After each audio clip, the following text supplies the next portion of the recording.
In this video, we'll be looking at how you can modify text within CSS.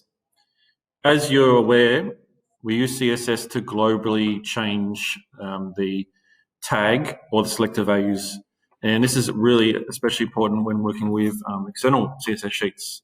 So you should get into the habit of not using the font and the text commands in HTML, but using CSS. And the reason for that is it makes it much easier to maintain a website if you modify a HTML file or add new HTML files. So that means you only have to modify one particular CSS sheet rather than having to modify many HTML documents. So the properties are very similar to what you would see in HTML, except the syntax is slightly different.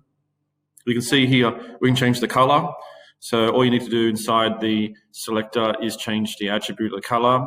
Remember, you can use the 140 colors, or you can use the RGB hexadecimal, depending on how exact you want to be with color. And you can also change things like also the background color inside it. So very handy tag to have there. Next up is text alignment. So yet again, it's very tempting to use the HTML tags. It's okay to use them, but if you know a particular paragraph is going to be formatted in a particular way, or you want headings to be in, say, in center, you should be using CSS here. As you can see here, our heading 1 tags are aligned to center, and we've aligned our heading 2 to the left, and then heading 3 to the right. So if we have a look at that in the browser, that way we have universal consistency across that particular website. Another thing that you can change in text is the decoration. So decoration is just another name for if you want to underline it, bold it, put a strike through it.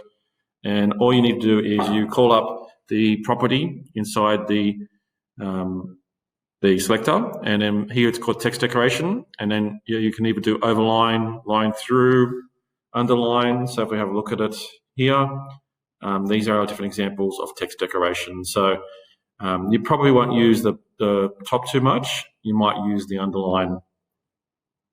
You can also transform text.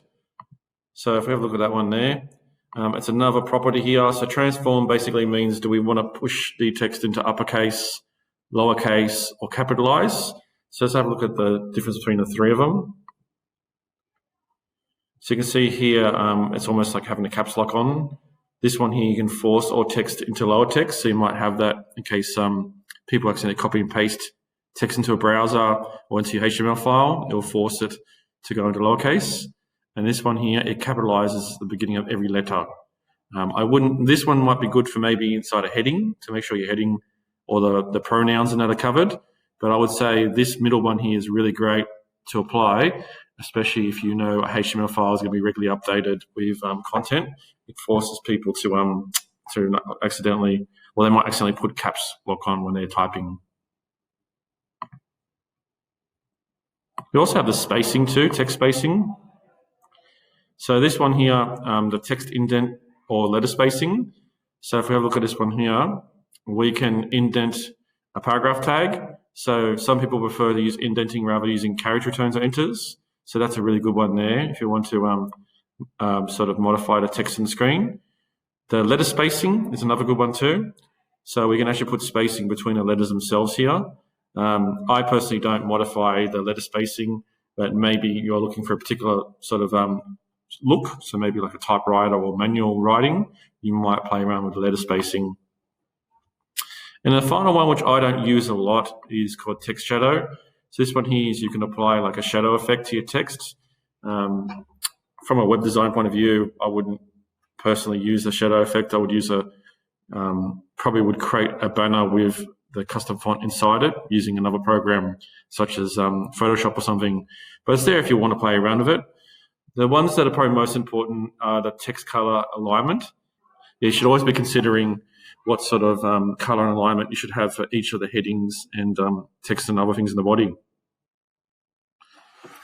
So I encourage you to play around with the text color and alignment within the files attached to the YouTube description.